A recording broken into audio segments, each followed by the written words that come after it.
Why do I hate this comic book cover?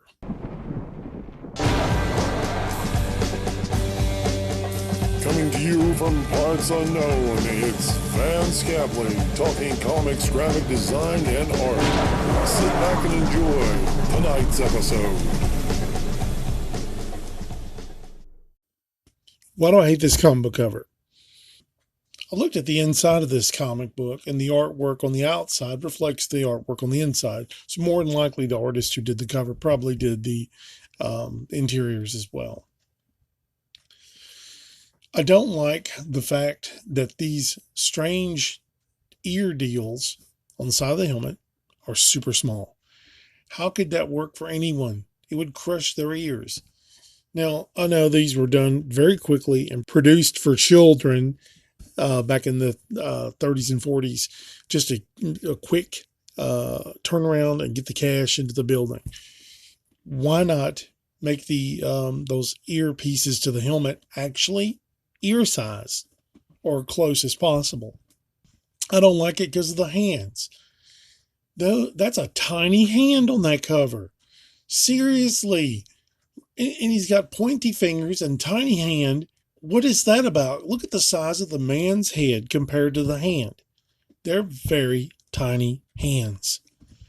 The ray gun on the cover, I don't like it. It's like bent sideways or something. And it looks very bizarre.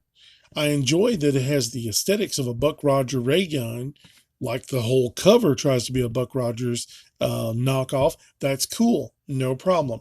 But when your ray gun, the barrel is like off kilter a little bit, looks a little odd. The head is slightly turned, but the nose and mouth are directly at the viewer. It's as if his nose and mouth were switched over to the side.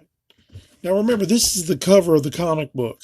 Your job is to get the attention of the person, the kid who sees this. Now, kids aren't going to pay attention a whole lot to, anatomy and things of this nature. But it does make your book look a little bit cheaper. Now, remember this, like I said, back in the day, people did these very quickly and got them out the door quickly. But, just saying. The man looks like he's actually frightened of this ghoul who's carrying the lady. The face on the ghoul does not look frightening one bit. Just looks like a dude with a beard with a big grin.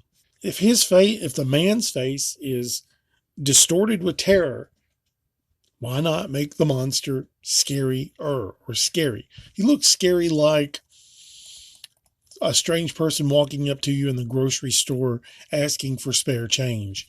That kind of scary compared to space monster scary. I also understand that sex appeal wasn't a big deal in some of the comics. Now, some of them had a lot of sex appeal. This one, for some reason, this gal's wearing a gown with a sweatshirt underneath. Not a good color combo, especially not a good combo, just a ball gown and a sweatshirt. Yeah, okay. There's no shadow except for the side of his nose. But here's the deal. This man, took the steps and went forward. He took what skills he had. He went to this comic book company. He said, I can churn out this book for you. I can do it quicker than anyone else. This dude had chutzpah. This dude had power in himself, belief in himself that he could pull off anything. So he went in there with these drawings that weren't quite anatomically correct. They weren't the best drawings in the world, but he went in there and showed them what he could do. He said, this is what I got. I can churn out 4 pages a day, 5 pages a day. More than likely, the producer of the comic book probably said, you know what, kid, you're hired. I like your fire. Get in there and start working. And this is the kind of stuff that was produced. But think about that. Think about that. That long ago, someone with that kind of fire just went into a company and said, I want the job. Give me the job. Here's what I can do. And I can churn it out faster than anyone else. You go back and look at some of the pioneers of comic book history, and one of my favorites is Jack Kirby. While working at Marvel, he was producing almost 100 pages a month. There's only 30 days in a month. was producing around 100 pages a month. That's because he had fire, he had drive, and he got paid to do his work. I envy the cartoonists of the 30s and 40s, because they went in there just with the idea of, hey, I can draw something and I need a job and I got fire in my belly, give me a job.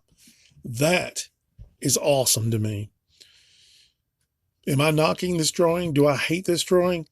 I hate it because it's not this, that, or the other. But guess what? The other reason I hate it, it's a personal thing. I wish I had that kind of fire that this artist had. Just the tiniest amount of that kind of fire in the belly can take you places in this world you wouldn't believe. So if you're an artist out there, stop being scared. Because I know this is a lesson for me as well. Stop being scared or frightened of rejection and dive in. Both feet first. Hair on fire, heart on fire. Just ready to tear into it. That is what I'm talking about. As you'll see right here, I recreated the cover utilizing my own style and kept the same colors basically. But again, I mean, seriously, look at the fire on that first cover. You know that guy just went in there and did what he wanted to do. I love that. Do I hate this cover for any other reason? Nah, it's a good cover. It's a really good cover. I thank you all for watching. Make sure you look after one another. Take care. God bless. Talk to you later. Goodbye.